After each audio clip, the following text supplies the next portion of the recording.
Media വിളിക്കട്ടെ സഖാവേ? വേണ്ട, അടിച്ച ചാവണം, ചതച്ചിട്ട് കാര്യമില്ല.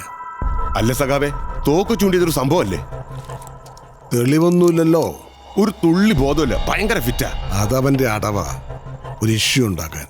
വിട്ടക്ക് അവന് പിടികൊടുക്കണ്ട. ഈ പാർട്ടിക്ക് ഒരു പാരമ്പര്യമുണ്ട്. കതറിട്ട് നടക്കുമ്പോൾ അതിന്റെ വിശുദ്ധി ഒന്ന് മാനിക്കണം. വെറുതെ കള്ളും കുടിച്ച് നാട്ടുകാരെ കൊണ്ട് പറയിപ്പിക്കാൻ ഒരു കാരണം കിട്ടാൻ നോക്കിയിരിക്കുക അപ്പുറത്തും ഇപ്പുറത്തുള്ള നാറുകൾ.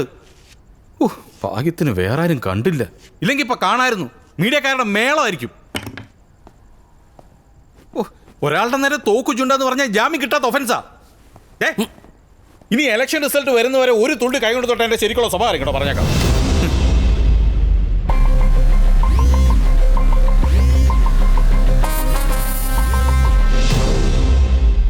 തൻ്റെ അരയിലെന്താ?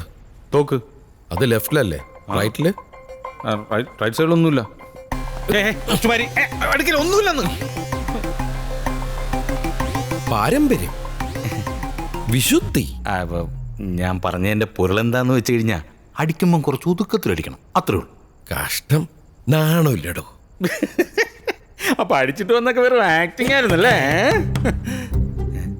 ഇതുകൊണ്ട് ബാത്റൂമിൽ വെച്ചിട്ട് പോയി വാലോർക്ക്. മീഡിയക്കാരാ. മീഡിയക്കാരാ?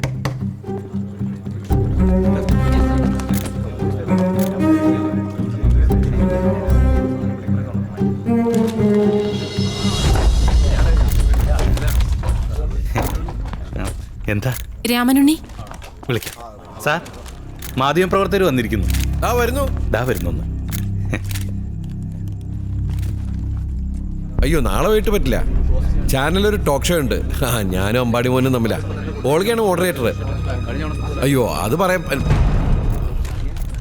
ഒരു മിനിറ്റ്, ഞാൻ ഇപ്പം വിളിക്കാം. അല്ല, എന്താ എല്ലാവരും ഈ നേരത്ത്? ഒരു ഇൻഫർമേഷൻ ഉണ്ടായിരുന്നു കുറച്ചു മുമ്പ്. രാമനുണ്ണി മദ്യപിച്ച ലക്ക് കേട്ട് ഒരു CDP പ്രവർത്തകന്റെ നേരെ തൂക്ക് ചൂണ്ടിയെന്ന്. മദ്യപിച്ച് കുറച്ചു മുമ്പ് ലക്ക് കിട്ടുന്നോ? എന്താണോ ഇതൊക്കെ? എന്താണാവോ? ഈ ബ്രത്ത് അനലൈസർ ഉണ്ടോ? പോലീസുകാർ ഊതിപ്പിക്കുന്ന ഒരു സാധനം ഉണ്ടല്ലോ, ഇങ്ങനെ അത് തന്നെ. അല്ലെങ്കിൽ വേണ്ട. ഞാൻ മദ്യപിച്ചുണ്ടോ? അപ്പൊ അത് തീർന്നു. അടുത്തത് തോക്ക് ചൂണ്ടൽ.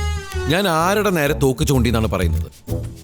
ഞാൻ കേറി വരുമ്പോ ആ CDP പ്രവർത്തകരാണ് അവിടെ നിന്നിരുന്നത്. സഖാക്കളെ, ഞാൻ നിങ്ങളുടെ നേരെ തോക്കോ അതുപോലത്തെ എന്തെങ്കിലും സാധനം ചൂണ്ടിയായിരുന്നോ? അയ്യോ ഇല്ല. കേട്ടല്ലോ. അല്ല, ഇൻഫോമർ ആരായിരുന്നു? അതൊരു അനോണിമസ് കോൾ ആയിരുന്നു. അപ്പൊ നമ്പർ കാണൂലോ, ഒന്ന് തിരിച്ചു വിളിച്ചേ. ഇതാ.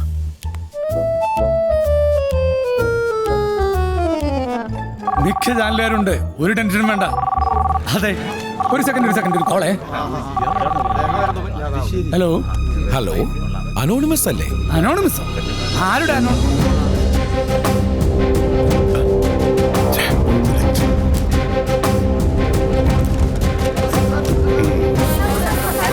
ആരാണ് അയാൾ?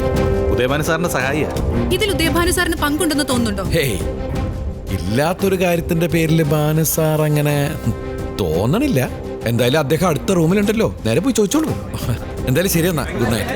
ശരി, കാണാം. ചെന്നോ, എല്ലാവരും അപ്പുറത്തോടെ ചെന്നോ, ചെന്ന് ചോദിച്ചോളൂ. ശരി. സമ്മതിച്ചിരിക്കുന്നു കേട്ടോ. എന്ത് മനസ്സിലായി? ഭാനു സാറിന് ഒരു ചീത്തപ്പേര് ഉറപ്പായി. അതെന്ത് പോടാ. അമ്പാടി മോനൻ മുന്നിന്നെ വിട്ടു, ഭാനു പിന്നിന്നെ വിട്ടു. ഈസി, എന്റെ പിന്നിലെ കണ്ണ് ഇനി താനാ. ഗുരുവേ, ഇനി ഞാനാണ് ശിഷ്യ. ഇവന്മാരെയൊക്കെ വിറ്റ കാശ് പോക്കറ്റിലുണ്ടല്ലേ? പോക്കറ്റിലും ഉണ്ട്, കുറച്ച് ബാങ്കിലും ഉണ്ട്. എടോ, നമുക്ക് ഓരോന്ന് ഒഴിച്ചാലോ? നമ്മൾ അപ്പൊ ഇനി മൊത്തത്തിൽ മാറുകയാണല്ലേ? ഒളിക്കും ഞാനിനി. ഹലോ സാർ, എന്തായാലും ഉച്ചയ്ക്ക് മുമ്പ് കേസ് കേൾക്കില്ലേ? സാർ, ആ ബോംബെ ഹൈക്കോടതിയുടെ ജഡ്ജ്മെന്റ് നമ്മുടെ കേസിൽ സ്ക്വയർലി ആപ്ലിക്കബിൾ ആണ്. അതെ sir. Okay sir, good night.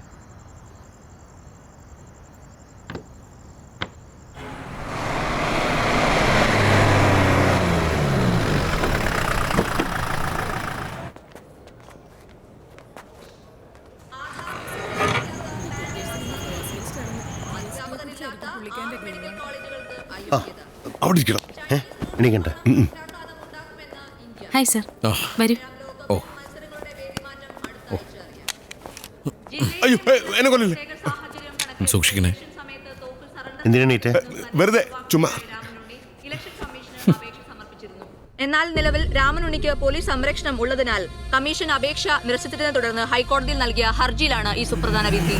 ശക്തമായ പോലീസ് സംരക്ഷണത്തിലും പ്രമുഖരടക്കം നിരവധി പേർ കൊല്ലപ്പെട്ടിട്ടുണ്ടെന്നും ബോംബെ ഹൈക്കോടതിയുടെ ഗോവിന്ദ് ഇലിയാസ് ബായ് ഗണേഷ് ദിൽവെ വേഴ്സസ് വിക്രം കുമാർ എന്ന കേസിലെ വിധിന്യായം തന്റെ കാര്യത്തിലും പ്രസക്തമാണെന്ന രാമനുണ്ണിയുടെ വാദം ഹൈക്കോടതി അംഗീകരിക്കുകയായിരുന്നു. ഇന്ന് വൈകിട്ട് 4 മണിയോടെ ഗസ്റ്റ് ഹൌസിൽ വിളിച്ചു ചേർത്ത പത്രസമ്മേളനത്തിൽ വെച്ചാണ് ഔദ്യോഗിക പ്രഖ്യാപനം ഉണ്ടായത്. NSP സ്ഥാനാർത്ഥി രാമനുണ്ണിയാണെന്ന് ഉറപ്പായതോടെ CDP ഏറ്റവും ശക്തനായ Yes. ഗസ്റ്റ് റൂമിലെ CCTV ക്യാമറ വർക്ക് ചെയ്യുന്നില്ല. ആണോ? ഞാൻ ചെക്ക് ചെയ്യാൻ പറയാം. താമസമില്ലല്ലോ അല്ലേ? ഒരു മിനിറ്റ്. രാജേഷേ, ഗസ്റ്റ് റൂമിൽ CCTV ക്യാമറ വർക്ക് ചെയ്യുന്നില്ലെന്ന്.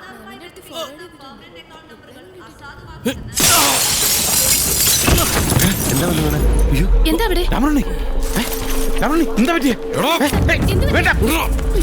ആരങ്ങോട്ട് പോരുത്, മാറ്. വീട്ടിലെ ചോരമ്മൽ ഇനിയും സ്ഥലമുണ്ടല്ലോ. ചിരിക്കുന്നൊരു ഫോട്ടോ എടുത്തു വെച്ചേക്ക് നിന്റെ അമ്മയ്ക്ക് വേണ്ടി.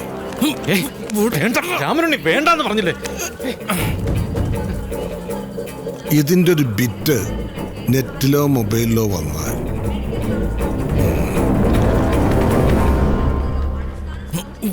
വേണ്ടാന്ന് പറഞ്ഞു.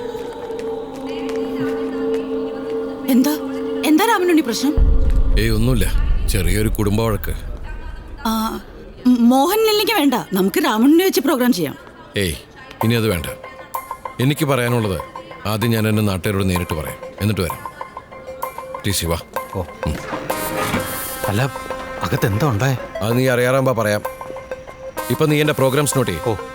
ആയിക്കരയിലെ ബുധനാഴ്ച എൻ്റെ first public meeting with strong police protection. സ്റ്റേജിൽ ഞാനും താനും ഉദയഭാനും മാത്രം. അല്ല ഭാനു സാറ്? ഉദയഭാനു വരും. മീറ്റിംഗ് കഴിഞ്ഞ് നേരെ എൻ്റെ വീട്ടിലേക്ക്. അമ്മ കേറ്റു? എൻ്റെ അമ്മയാണ്. അതൊക്കെ അല്ല, CDP-ക്കാർ വല്ല പ്രശ്നം ഉണ്ടാക്കിയാൽ? ഈ പാർട്ടിക്കുള്ളൂടെ ആൾക്കാരെ അതുണ്ട്. അല്ല, ഒരു പ്രശ്നം എന്തെങ്കിലും ഉണ്ടായാൽ അതൊക്കെ നോക്കാനാണ് പോലീസ്. ഓ, പിന്നെ ഒരു കാര്യം ഞാൻ പറഞ്ഞേക്കാം. ഞാൻ സ്ട്രോങ് ആയിട്ട് ഒരു കാര്യം പറയുമ്പോൾ മേലാൽ ഈ തൊലിഞ്ഞ സംശയം എടുത്തിടരുത്.